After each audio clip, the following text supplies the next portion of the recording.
This is Carrie. She's a self-taught artist and a seasoned puzzle craftsperson. Carrie mostly draws and paints representational pieces such as this horse.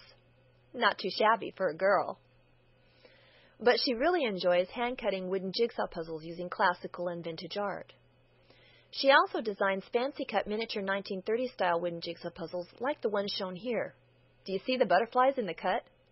Oh, and by the way, she's the only artist in the world making miniature artistic-cut wooden jigsaw puzzles, but we'll have to cover that in another video. Here's one of Carrie's more representational pieces.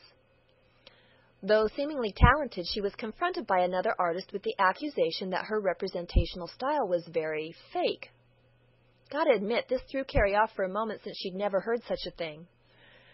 At the time, she was not online and didn't have artsy-fartsy friends to go to and ask if they knew what that meant, so she just shrugged it off as a strange occurrence.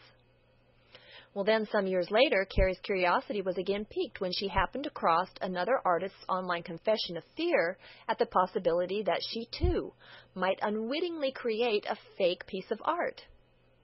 This other little gal honestly had no idea how she should go about avoiding such a career catastrophe. But just the fact that someone else had bumped into this looming issue was impetus enough for Carrie to go and research it out. Carrie wondered just what on earth the definition of fake art could be.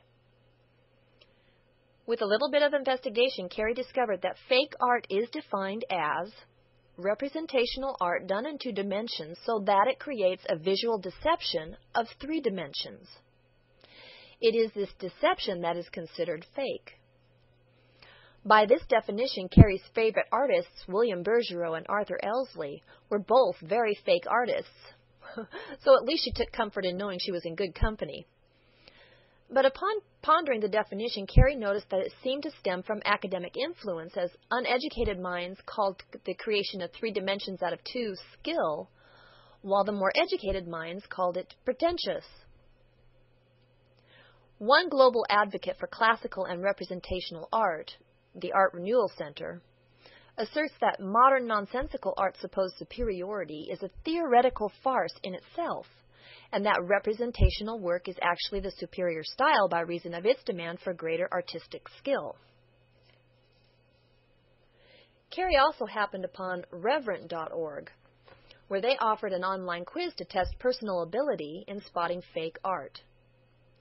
Commentary by test takers there seemed to indicate that art, no matter the style, could be considered real so long as it was intentionally created and, of course, not computer-generated.